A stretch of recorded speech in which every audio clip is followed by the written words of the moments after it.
Hello and welcome, and thank you all for coming to this panel discussion on ethics and the attention economy, which is brought to you by the Center of Ethics, Economics, and Public Policy at the University of San Diego.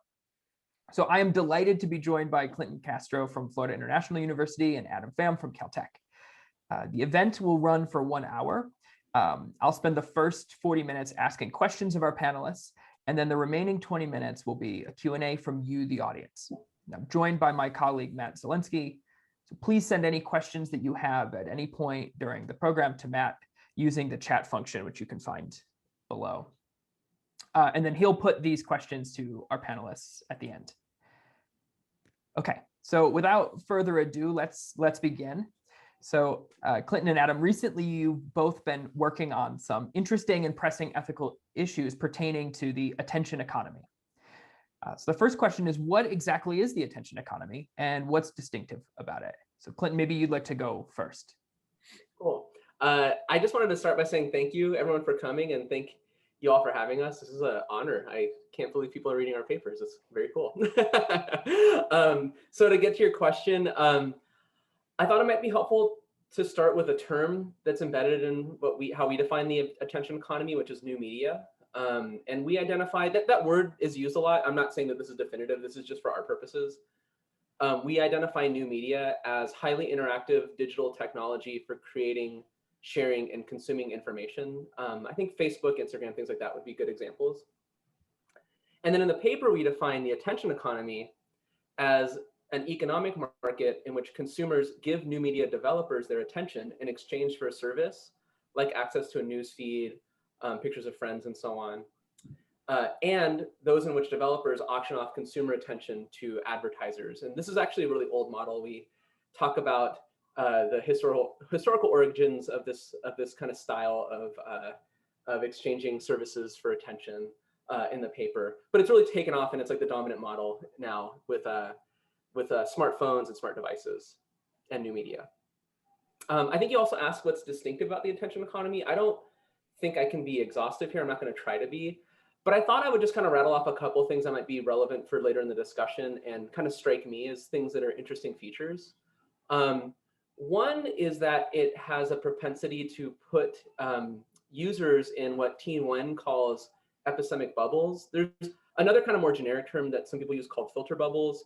But there's this way in which the attention economy has this way of kind of putting you in this information bubble, which is, to me as an epistemologist, an interesting kind of side effect or feature or bug of new media, which this will come back later, so I don't have to talk about that too much.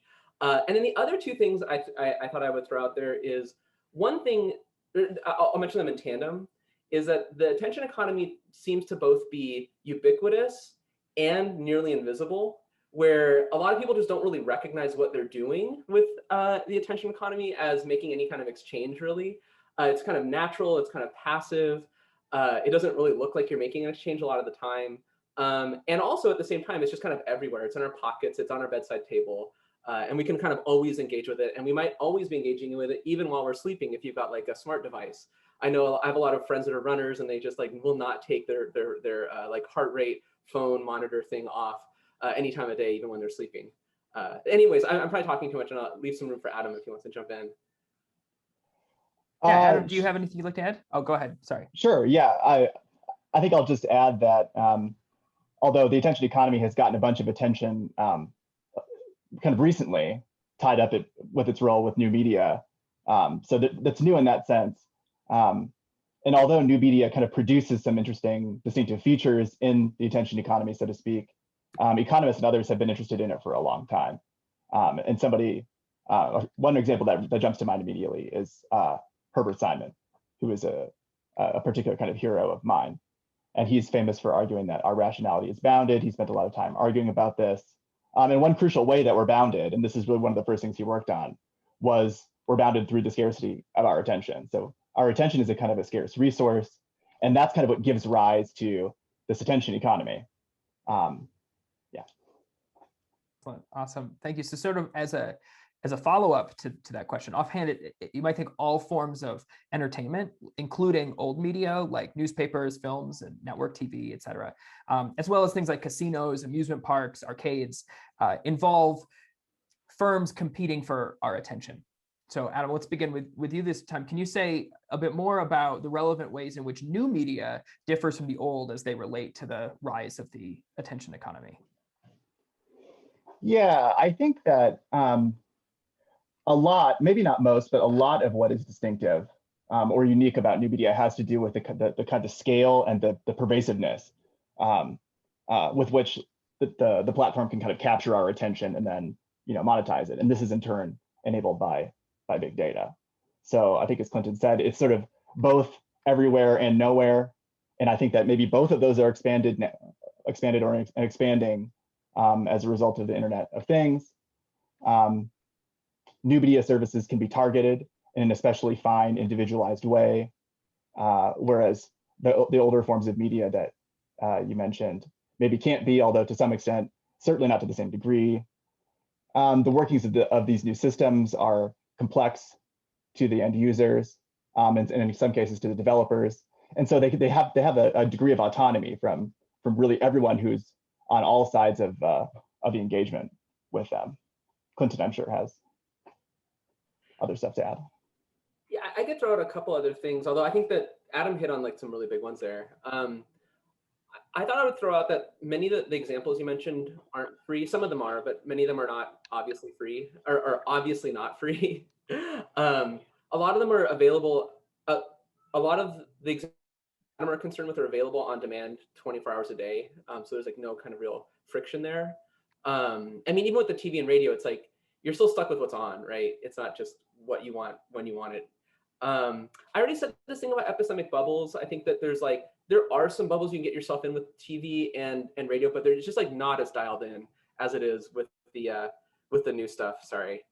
I guess like I'll just throw one more out there that I think Adam didn't quite mention, and it's one that might come up later. It's something I've been thinking about lately a little bit more, is that a lot of these don't really have the power to train us the way our smartphones do. We'll talk about this later, but there are ways in which a lot of techniques for developing smartphone apps are just a way of kind of turning our phones into Skinner boxes and just kind of training us to do certain things. And a lot of these, I mean, casinos might be the exception, don't really have that kind of feedback loop built into them. And at least as casinos you can walk away from, whereas your phone is like kind of always in your pocket. So yeah. Fantastic. Yeah, great. So in this recent paper that you both co-wrote, you argue that the attention economy is noxious and should be regulated. The argument appeals to a framework from the philosopher Deborah Satz, which identifies 4 different dimensions along which a market can be noxious. So 1, it can be harmful to individuals. 2, it can be harmful to society. 3, it can reflect or engender weakened cognitive agency.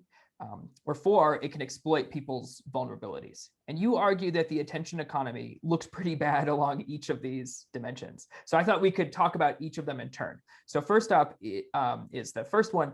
In what ways might the attention economy be harmful to individuals? I think I might take the lead on this one, and a couple, unless Adam wants to jump in. We've had like a lot of things going on these past 2 weeks. So Adam kind of took the lead last week, and I'm taking the lead this week on different stuff. This is actually not on this stuff, but it's been an oddly busy a couple of weeks for us. So I thought I'm just going to kind of work through some stats basically from this book, which partially inspired the paper. We have this other paper you were going to ask us about that actually was the one that got the ball rolling, and then this one came later. And a lot of these stats are going to come from this book by Jean Twenge called iGen. I thought it was a really interesting read, and it kind of got the ball rolling on a lot of this stuff. So I'm just going to kind of grab a couple of some of her statistics. So here's one thing she mentions, is that social media is associated with high relative risks of unhappiness. It increases at 50%, loneliness 10%, and high depressive symptoms 25%. This stands in stark contrast to many other activities, including all in-person activities, which have the opposite effect. So compared with social media, meeting people and playing sports is associated with big increases in happiness, or sorry, it's better to put this as decreases in loneliness, decreases in unhappiness, and decreases in depressive symptoms. A couple other things that I think we could just throw out there as like, I guess, like kind of attention grabbing takeaways is, one is that she finds that teens who spend more than 3 hours a day on electronic devices are 35% more likely to have a suicide risk factor. And then she finds that high school seniors are spending 6 hours a day on new media alone. And I'm sure that hasn't been helped in the last year. She's writing this in 2017, right? All those things I mentioned, even though I might have lapsed into using causal language, are mostly correlations. But there are also some studies that make it look like the causal arrow goes from social media to these bad outcomes, and that they're not just kind of like maybe being lonely causes you to look at social media. That would be a different kind of correlation. So there's this one study that she cites that involved asking a randomly selected group of participants to quit Facebook. And that intervention was associated with significant increases in life satisfaction, positive emotions, satisfaction with social life, and the ability to concentrate. It also was associated with decreases in negative emotions. 55% of people chosen to quit Facebook for the study were less likely to be stressed. Finally, there's a lot more in the paper. I think it'd be boring if I went through it all. But finally, one last thing that I think is interesting is a separate study shows that it's quite likely the case that social media not only causes these adverse mental health effects, but they also take away from things that have positive mental health effects. So it kind of both might be bad for you and displaces things that are good for you. So there's like this indirect effect also of it taking you away from playing, maybe meeting up with your friends in face-to-face, which would be good for you from the perspective of the things we've been talking about here. So that's kind of like a picture of the data we were looking at when we were thinking that there's a case to be made that the kind of time spent with new media isn't good for you, and that it's deleterious, specifically to your mental health. Yeah, good. Let me just ask a quick follow-up about that. So, I mean, those are striking and pretty disturbing findings. But why think that it's the attention economy that's at fault and not something about like social media in particular? So maybe, for example, like Facebook and Twitter are the real problem, but other forms of the attention economy, like Netflix, aren't as much of a problem. Or perhaps it's not the attention economy or new media at all, but rather like the rise of smartphones in particular that are having the dire mental health effects. Yeah, I have a partial answer, and I don't know if Adam will want to jump in, but two things I might want to touch on, and I'll have to think about the smartphone thing for a second, is that, but maybe you might be able to roll in smartphones with what I'm about to say here. So treat this as like a hypothesis. It's really hard to separate social media as it exists from the attention economy, because, and this might not be like the most accurate way of putting this, but I think I can kind of communicate the general idea, is that social media is the way it is in part because of how it's conformed to the attention economy, right? So social media doesn't have to be the way that it is. However, social media, like a lot of the internet, has chosen, might not be the best word, but I'll say chosen, has chosen to be free. Using it's free, posting's free, reading content is free. And that means that the whole thing is based on engagement instead of subscription. And it's at least possible. First of all, it's not possible, I think, to separate what we're saying, a lot of what we're saying about social media from the attention economy, and like cordon those two things off, because they're kind of constitutive of one another in this way. And I forgot what my second point was. It'll probably come back to me. But the other thing I was going to say is that Netflix, for example, I don't think is automatically at least ruled in as a player in the attention economy, because it does run on a subscription model. So there's at least something we can say about how like certain things that might be high tech and attention involving aren't necessarily players in the attention economy. And that also, like things like social media, maybe smartphones as well, it's really hard to disentangle them from the attention economy itself, because they're kind of part and parcel of it, right? And attention economy has, like, at least on the argument I just made, kind of affected the way they are. Social media doesn't have to be the way that it is. Awesome, thank you. That's very helpful. Okay, so in addition to being harmful to individuals, you also argue that the attention economy is harmful, like at the societal level.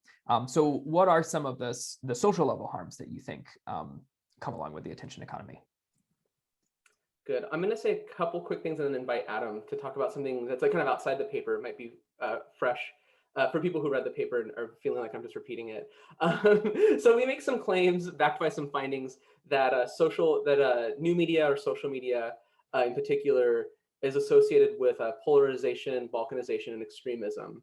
When we wrote that back in the paper, I think both Adam and I worried that we were sounding maybe alarmist. This was all the way back in 2019, just forever ago. And we really felt like the findings are here. We feel like this is true, but maybe we're being overly sensitive. But I think at this point that what we're saying doesn't look totally alarmist and sounds probably quite plausible.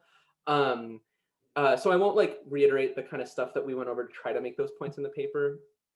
But I thought I might just invite Adam to talk about some recent work that I think is like indirectly related to this that has to do with social media and democratic legitimacy. I don't know if you want to jump in on that, but I feel like there's like descendants of some of these ideas now that we've been thinking through.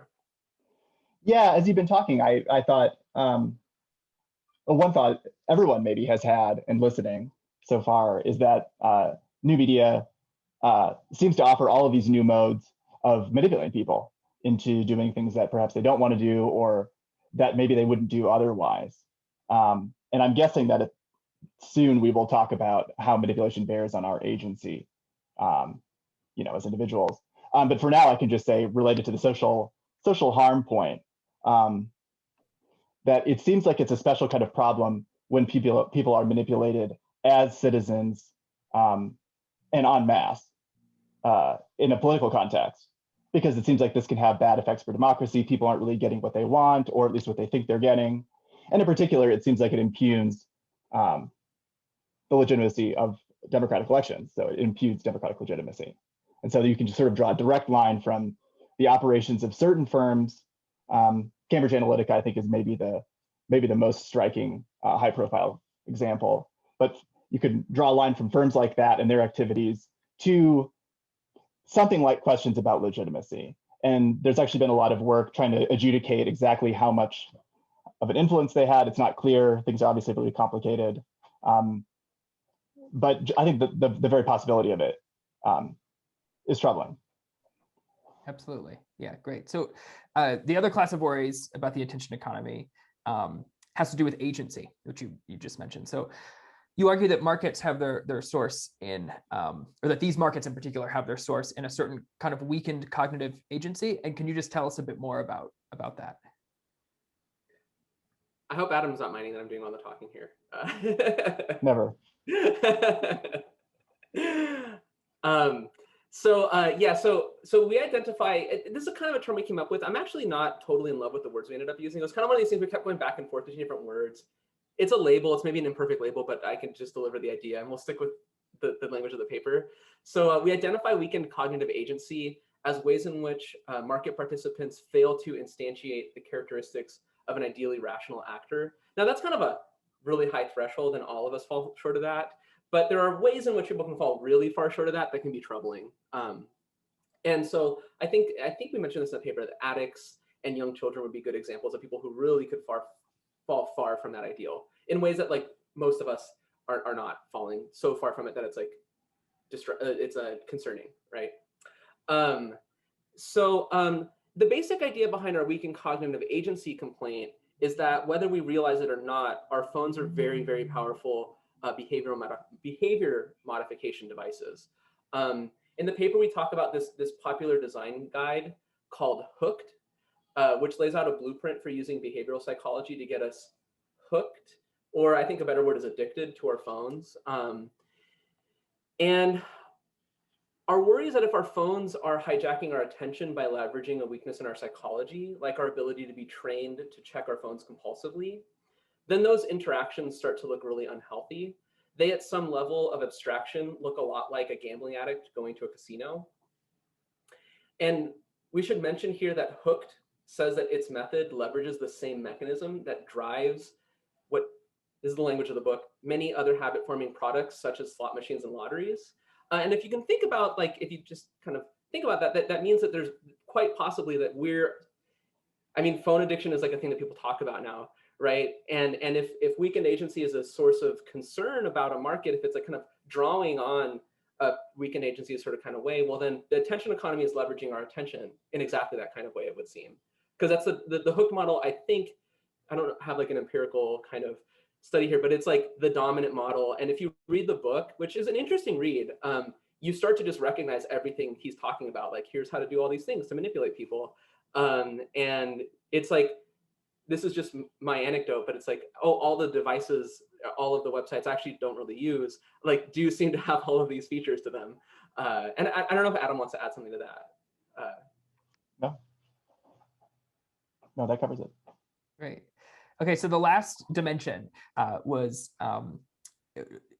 about human vulnerabilities, which is related to what you were just saying. So you argued that the attention economy engenders and exploits certain specific human vulnerabilities. So could you just tell us a little bit more about that last way in which the market is noxious? Yeah, so I think that the basic idea of that part is the attention economy just makes certain products. We have some examples. Some of them are kind of international. Line, WeChat, WhatsApp, and Facebook, either socially or professionally mandatory. I know quite a few people, I won't name them, who swear that they can't quit Facebook or Twitter even though they would love to, because they think that they'll miss crucial announcements and information for their careers. And none of these people are journalists. I think journalists, seem to complain a lot about Twitter, but it also does seem like, well, that just is where the news is happening. And I mean, that maybe that's its own problem, but these people are not journalists, so it's like kind of people a lot more run of the mill. That they worry that they just can't. They're just kind of tethered to certain social networks. So yeah, that's the basic idea, is that some people just feel kind of forced into participation. Yeah. Good. I mean, not good. These seem like very serious problems, and many different serious problems that you hit upon here. So given all of those serious problems, what do you think's to be done? So with some noxious markets, I think we think that the best solution is to ban them entirely. But instead, you advocate regulating the attention economy. So why is that? Why should we favor regulating the attention economy in a certain way rather than just banning it outright? I think that's a really good question. I think we could probably say more than I had prepared. I wonder if Adam will want to jump in and add anything here. But I really think that the main reason, and I think we could talk about other ones, maybe we'll in the Q&A if we don't talk about them here, is that it just, and you could accuse us of just like lacking imagination here, but it just doesn't seem like it's even on the table to ban it, right? Like, it just doesn't seem like that kind of thing. So it almost just kind of, I almost wonder if it even really occurs as a serious possibility to either of us. We could probably say more, but I think that's a dominant kind of explanation. Yeah, I don't see a way of doing anything in the vicinity of banning it without really all of the major players deciding collectively to kind of go with a completely different revenue raising model than they currently use, which I think they are also to some extent locked into their own patterns already, and so it's the problem is more structural than even just a few players changing their behavior or deciding to relax some of their techniques or something. I think it's a difficult problem to solve. Okay, good. Yeah. If I could throw in just one other thing, it seems like you would also like, the problem in that case would probably be, the solution would probably be worse than the problem. Like, what would you really have to do to ban it? I mean, that also seems like it would like really involve something much more invasive and problematic than the attention economy itself, probably. So I don't know. Yeah. Good. Yeah. Okay. So if not banning it, instead regulating it, what kind of regulation do you think would be best in this case? So I'm also going to I don't know what it is, punt a little bit here, I guess.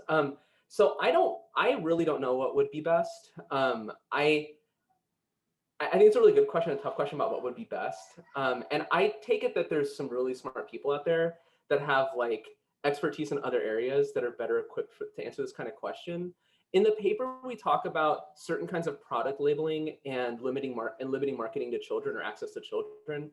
as some justifiable interventions that would touch on specific problems that we raise in the paper that wouldn't obviously be out of bounds in some kind of way. But I think that even though we have some suggestions in the paper, maybe it's better to think of us as like diagnosing something, hopefully, and perhaps those people who are better equipped than us can have an eye on certain problems or a deeper understanding of certain problems in crafting things that are, not only more effective, but also like politically possible, and also could be written into law. And I think at some point, me and Adam would have to just kind of say, there are people that are better equipped for us to deal with those sorts of questions than us. Yeah, I think it's always going to be pretty hard to justify taking choices away from people on the grounds of noxiousness. I don't know if that's ever going to be an easy lift. And in some of our other work, we talk about, I think in the book in particular, we talk about employing a light touch solution, or we talk about light touch solutions that developers could implement as opposed to regulators. But as far as harder touch regulation is concerned, one example that occurs to me right now are the bans on microtransactions that have occurred in the EU, at least some of the EU member states. I think the Netherlands and Belgium, where certain kinds of microtransactions, I think ones that were targeted specifically, or that were present specifically in children's games, were prohibited, just in those two places. And I don't know, maybe that seems draconian, but I can see an argument for, in contexts where some of the foibles of human agency are especially present, the contexts that especially look like lotteries and that are especially apt to kind of recruit people who have addictive personalities, then maybe some regulation is justified. But I think for the most part, regulation is going to be kind of nibbling around the edges with the low-hanging fruit, like obviously toxic transactions like microtransactions in FIFA or something. Sorry, could you define microtransactions? Because I'm not sure I understand totally what that is. Yeah. So like in a video game, you might be able to pick up like a loot box. For instance, loot boxes are a kind of a microtransaction within a game. It's like a scratcher's ticket within the game. You spend 99 cents or $1.99 and you get in exchange a mystery grab bag with some item. Maybe it's a great item. It's very unlikely to be a great item, but probably it's something that is not quite worth the money, but maybe is worth something. So it has a very similar kind of structure to a scratcher's ticket. That's the kind of thing I have in mind. And it's usually that your like credit card's already hooked up to the thing, so you just push a button, and it's almost like you can forget that you've made these little tiny purchases. That's right. Yeah, you might not even know it if your children are the ones playing the game. Right. Okay. Interesting. Good. So switching gears a little bit, but not that much. In a different co-authored work, you've applied sort of a similar lens to the market for consumer scoring data, arguing that market too should be regulated, and regulated in a manner that's similar to how FICO credit scores are regulated.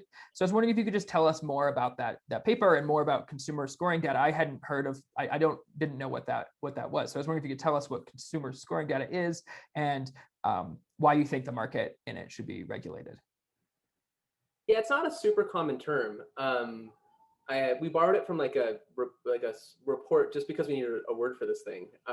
And I think that the report was coining the term.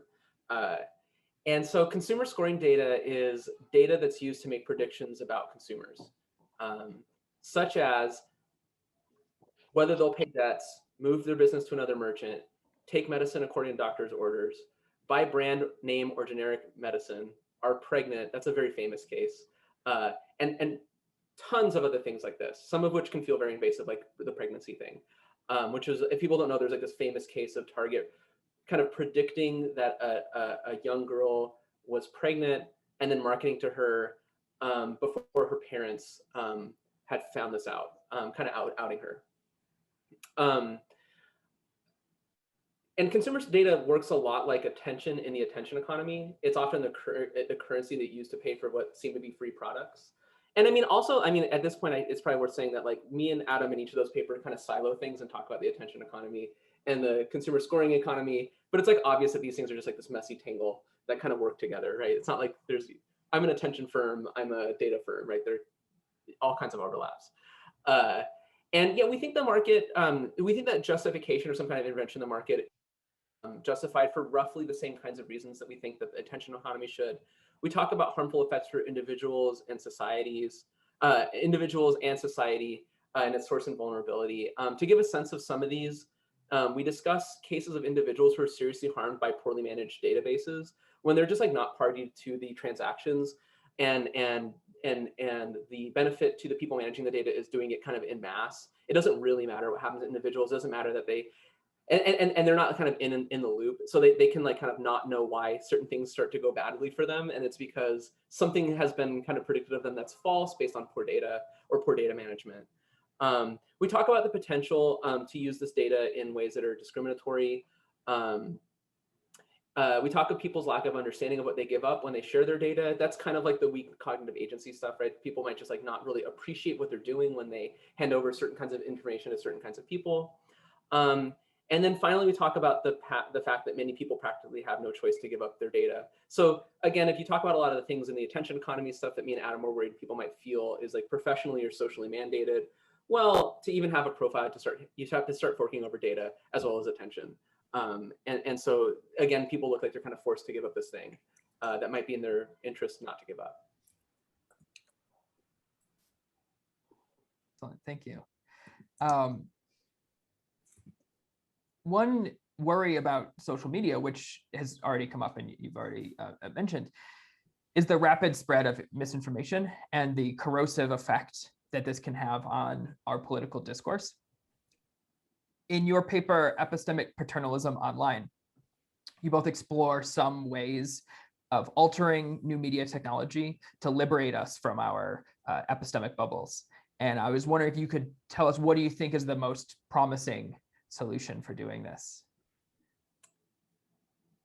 So I'm gonna say something kind of, sort of familiar by now, and that's that I don't know what the most promising solution is. And in that paper, I mean, I don't want, if that sounds like a total cop out, maybe people can take us to task in the Q&A.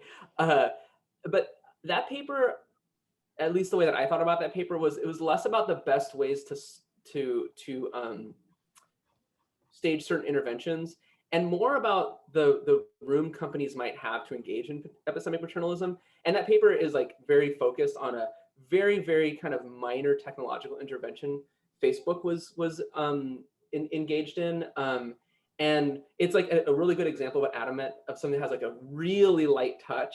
And what we just want to say is this counts as epistemic paternalism. It's the sort of thing that companies can and should and maybe must do, not necessarily with pressure from regulators, but just on their own accord. But I don't think we have any pretense to say that it's the best. And at some point, yeah, it's difficult because like maybe the best thing isn't something that we're like is permitted or something, right? So I sadly don't have much to say about that. And again, like even the thing that Facebook was doing was like pretty sophisticated and something I never would have dreamt up. It was like, you know, smart algorithm looking at the ways things are coming in and out of Facebook, and then using that as a way to slightly demote certain things and promote other things to keep kind of misinformation off of like the people's news feeds.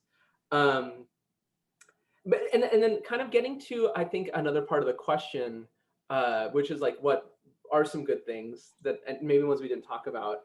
And I don't have much to back this up, but I thought I would slip in that like maybe we shouldn't only think about technological interventions, and that maybe at least one really powerful and unobjectionable tool that we could use is education. And especially, and this is like where my bias is just going to come out screaming, especially because I have like no empirical reasons, really, like I don't have any studies on this, is that I think that like certain philosophy courses and other kinds of subjects like cognate subjects are places where I don't think anyone's going to really complain if we try to educate people more and try to promote things like philosophy, especially like in the context of college stuff like this, or maybe philosophy curricula start to wean towards like, there's all kinds of great stuff coming out with, you know, applied epistemology and applied ethics. And so Yeah, I think that I can't say it's the most promising tool, and it's definitely not a technological intervention, but I think that education, and especially certain kinds of philosophy and things like it, can be really powerful, I think. And also like doesn't raise certain kinds of concerns about like a certain kind of outside authority working from the background, right? In the way that like certain kinds of concerns about paternalism, especially in managing information online, might get people's hackles up. Well, I definitely like that. It's a great. Hey, I wish the dean was here. Great. So as a final question, you two, along with Alan Rubel, have a new book coming out, which is titled "Algorithms and Autonomy: The Ethics of Automated Decision Systems." And I was just wondering, what's the book about, and when does it come out, and when can we buy it? Yeah. So thank you. Thanks for the plug. Adam and I are excited about the book. It's been a heavy lift to do during these like crazy times, but it is about to come out. A little bit about the book. Here's the pitch. Algorithms, as we all know, are being embedded in all aspects of life. Here's some examples: criminal justice, education, housing, entertainment, elections, social media, news feeds, and many, many more areas. Delegating important decisions to machines has given rise to deep moral concerns about responsibility, transparency, freedom, fairness, and democracy. And we connect those concerns to the value of autonomy in the contexts of, and then we do like a series of case studies involving teacher evaluation, risk assessment, and criminal sentencing. That's not something we've talked much about, but there's like all kinds of reports that courts will do on defendants, for example, to assess the probability that someone will commit a crime again in the near future. Predictive policing, background checks, news feeds, ride-sharing platforms, social media, and election interference, which some of that's in the book and some of that's in this new project that Adam's been spearheading. And using the case studies, we just tried to provide a better understanding of the ethics of automated decision-making, especially with how it relates to autonomy. The book is due to come out soon. I think the current date is May 31st, at least that's what Amazon told me when I last checked. And I thought we would also note that you don't need to buy it. We were able to get some funds from the University of Wisconsin-Madison's Information School in order to make the book open access. So you would only need to buy it if you would like to have a hardbounded copy, which I know I will want, but I have like very special reasons for wanting a physical copy of the book, but it's available through open access whenever it comes out. Fantastic. That's great. Thank you so much. I'm going to now hand things over to my colleague, Matt Zielinski, with the audience Q&A portion of the event. But thank you both. Yeah, good. I have a bunch of questions here from the audience. But first I want to ask, should I be suspicious that you're giving us this book away for free in exchange for our attention here? What are you up to? Very suspicious, very suspicious. Yeah. All right. So one question I have, this comes from Simone Gubler, is whether you think the attention economy is something that's necessarily harmful to the individual. So she appreciates the points that you raised that in certain cases these technologies can capture our attention and cause us various kinds of misery. But she says, she's also reminded of Nozick's experience machine, right? And she wonders whether it might be that some really immersive technologies might actually promise to offer at least some of us a more pleasurable mode of existence than that afforded by the so-called real world. That's an interesting example to use, because the experience machine, I mean, he uses it almost as a cautionary tale. Right. I mean, which isn't to say that the question certainly is right. And I think that we don't, I lead off with that because I don't know that we have anything that's especially good to say in response, other than that the issue is really complicated. And of course, all of these technologies have, both benefits and costs. And so I don't know that, at least I don't want to defend the idea that, thinking all things considered, these technologies are bad. Really, I think our purpose was more just to point out, here are some specific kinds of harms with an eye on maybe remedying those problems and making it, and better bringing out the benefits of the technology. Yeah, I don't have much to add to that. That sounds dead on to me. All right, I've got another question here from this is from Ben Schwartz. who's wondering what some viable economic and or public policy alternatives might be to the current attention economy and new media, and how those alternatives could best be framed for decision makers and or the general public in order to enact some change to one of those alternatives.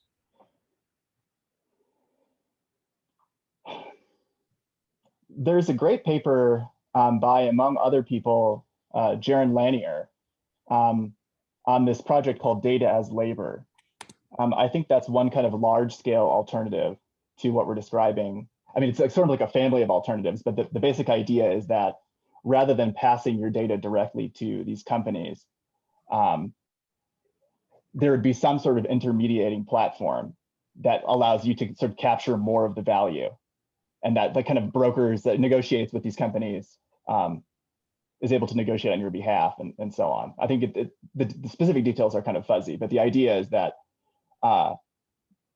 us as data workers could unionize. I think that's sort of the guiding idea. So that's one kind of broad alternative. Now, could we get the companies to buy into this? Maybe not. Could they be forced to buy into it? Maybe not. But that's a kind of conceptual alternative.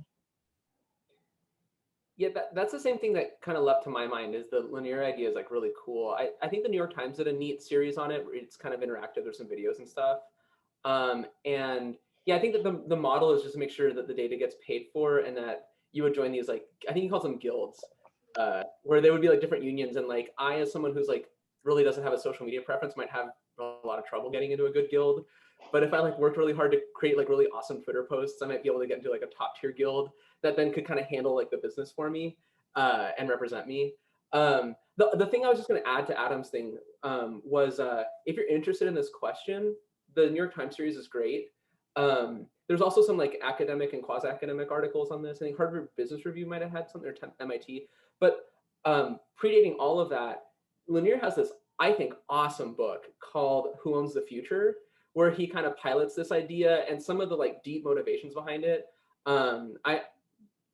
I would say, I mean, also all of his books I think are really awesome. They're really, really cool in like inventive books. But that one in particular speaks to this question if you're interested in it. Yeah. Cool. So here's a question that I had. So I'm trying to still get a handle on what it is about the attention economy that's noxious, right? Because I know you don't want to say, you know, this is the regulation that I propose, but I'm wondering, as a kind of precursor to that, if we could identify those aspects of the attention economy that should be the target for some kind of regulation, or maybe voluntary change on the part of industry, if you prefer. Right. So, I mean, you know, the definitive aspect of the attention economy is the trading of attention for goods or services, right? But you mentioned banning microtransactions, which seems like not that. I mean, it's like explicitly not that, right? It's trading money for services. So, is there something in particular about the trading of attention that's problematic, or is it all this other stuff that's kind of clustered along with that, like the fact that it's targeting, you know, teenagers or preteens who might not have fully developed cognitive capacities, or its ubiquity, or is it the attention trading aspect of it that's really problematic? Because one thing that occurred to me about that is like, well, look, if the alternative to trading attention is trading money, then it might be that people who don't have a lot of money but have a lot of attention on their hands actually prefer the attention economy, right? Because they'd be out of luck if they had to pay cash for these services. Sorry, that was a lot of scattered thoughts there, but you know, maybe you could say a little bit more about where in the attention economy you think we ought to be paying attention to making changes. I have a few thoughts, but I don't want to like jump ahead of Adam if you want to. Oh, go ahead. Okay, and then you can tell me why I'm wrong about all this.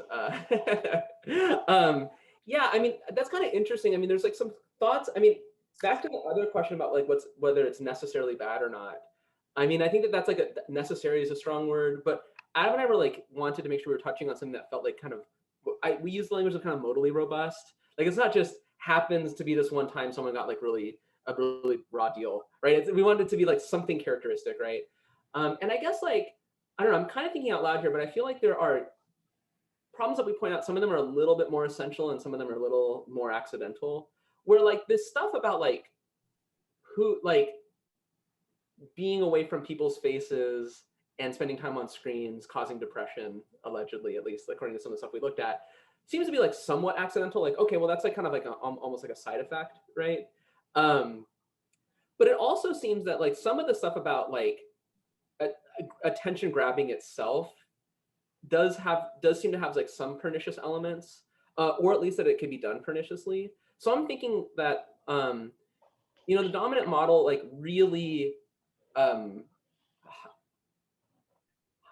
is it, like maybe promotes things that upset people, divide people, trigger certain parts of our personality that we might not like love about ourselves, right? Or like stoke certain kinds of like, because if you want to be attention grabbing, right? And this is like kind of maybe touching the social side of things. There's ways of being attention grabbing, which is to be like sort of just enraging and stuff like this, right? And the other thing that I have kind of in the background is like there's like this other thing. There's like this mechanism that we talk about, the hooked model, which is like identify those triggers of people and then create this cycle where you just deepen and deepen and deepen the associations and get the person more roped in.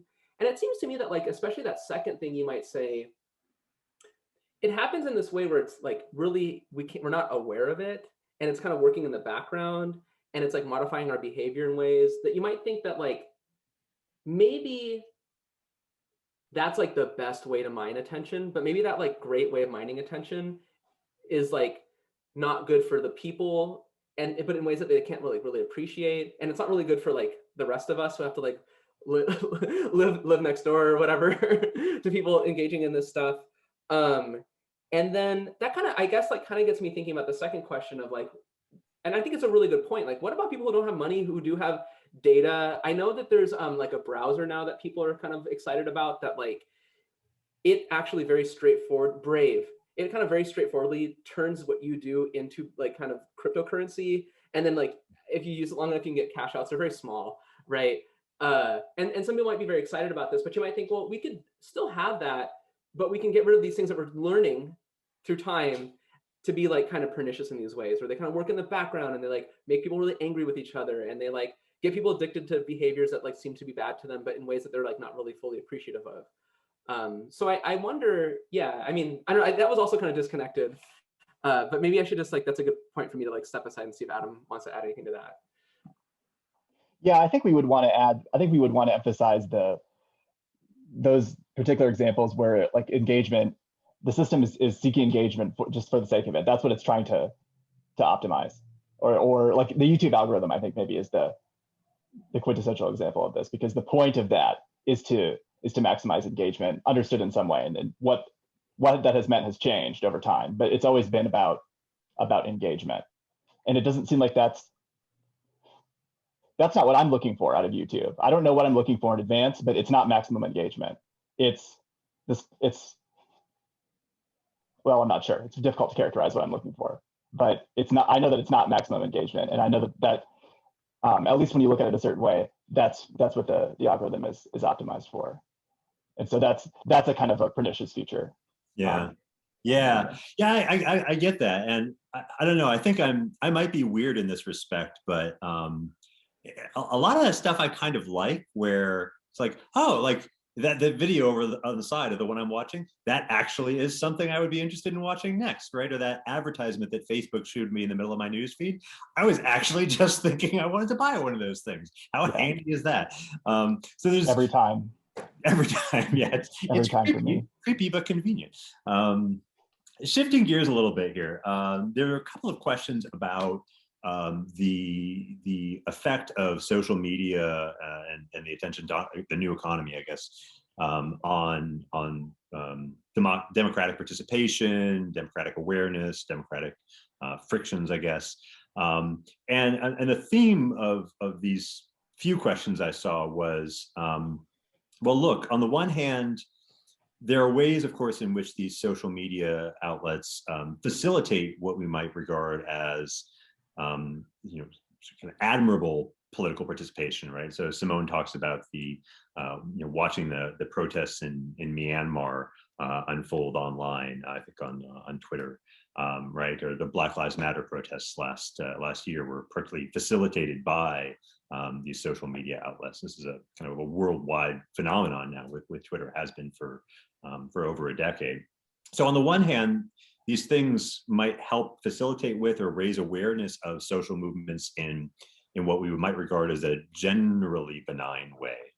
And second, one might also work on a flip side of that, if we perceive worries in social media related to democratic functioning, and we give the state the power to regulate social media in order to minimize those defects, it might also squash some of the things that we regard as good because it views it as a threat to its established power or interests. So what do you think about that? Yeah, I think that speaks to kind of both sides of the double-edged sword of social media, really. I think there was a lot of optimism at the beginning, especially post the Arab Spring, that social media was going to be this new kind of force, and that it was basically a purely democratic kind of tool. I don't know if anybody really thought that, but that was kind of the way that it got talked about sometimes. And I mean, now we're sort of seeing the other side of it. And so which one is dominant? I mean, I don't know if there's a good answer to that. I don't even know if there's a good answer to what particular kinds of things can be done to make it more a force for democratic participation. I think a lot of it is just going to be kind of in the details. I guess one kind of utopian possibility that came to mind when we were thinking about how to regulate these things is that we might at least hope that competitive market forces would support those platforms that are willing to engage in the kind of light touch regulation that we were talking about. And here I actually have in mind a platform like Twitter. So I mean, maybe you think that Twitter's regulation is too much. Maybe you think it's inadequate. At least they're doing something. You might hope that those platforms survive as opposed to platforms that kind of have as their mission just to mop up misinformation vectors, we'll say. So that's one hope that you might have. Now, how can we nudge the market to work that way? Who knows? Maybe we can't. How can we develop a regulatory environment in which lightly regulated companies survive better? I don't know. I don't know that there's an easy answer to that. Maybe Clinton has something better to say than I do. No, I don't.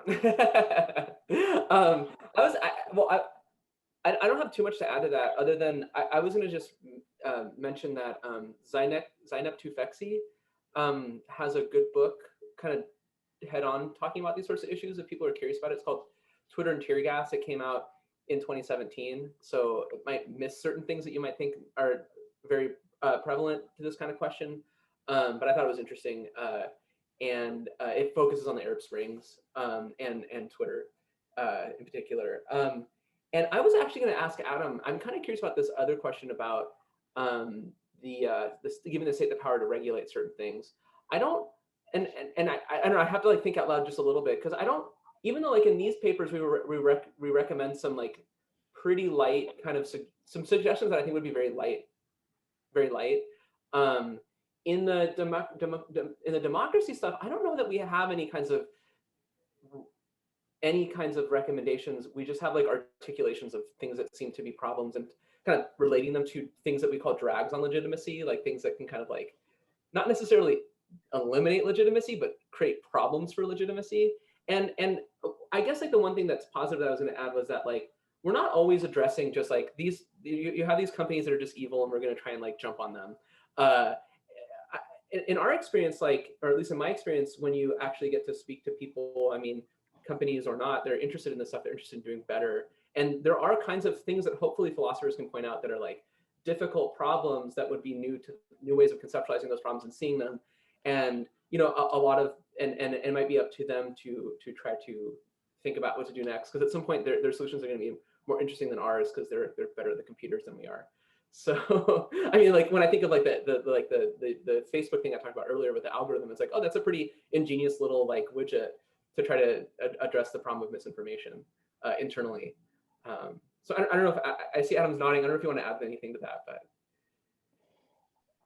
I'm not sure. Maybe I just am more pessimistic. I don't know that there's much that we can do, as individuals or as members of civil society or whatever to fix these issues. From our perspective, like really, it's going to have to be. I think it's have to be driven by a kind of social mobilization that we haven't really seen, or it's going to have to be driven by internal changes in these companies. Maybe prodded along by the right kind of regulation. But I mean, a lot of this is maybe just consciousness raising. So I think in the case of Cambridge Analytica, part of the reason that's part of the discourse now is because lots of people were talking about it, doing the kinds of things that we're doing right now. And so I see at least part of our job is just, especially in thinking about those drags on legitimacy, part of what's going to help fix the problem is just articulating what the problem is and giving ourselves a language where we can then talk amongst ourselves about, in a more organized way, about it, how to address it. So is that much as far as solving the problem? No, it isn't, I'm afraid to say, but it's what we can do. Well, this might be the last question we have time for, but Adrian Yee actually had a nice follow-up to this last discussion here, which is, there's been a lot of, it's kind of been a resurgence of thinking about antitrust policy at the federal level, especially applied to big tech companies, including social media companies like Facebook. And I wonder if that might tie into this kind of utopian thought you had, Adam, about sort of competitive market forces working to solve this problem. Like maybe part of the problem anyway, is that the market just isn't competitive enough right now. We have the new media is dominated by a few small firms, and if there were a larger number of firms that had a realistic chance of success in the market, perhaps we'd see more innovation, more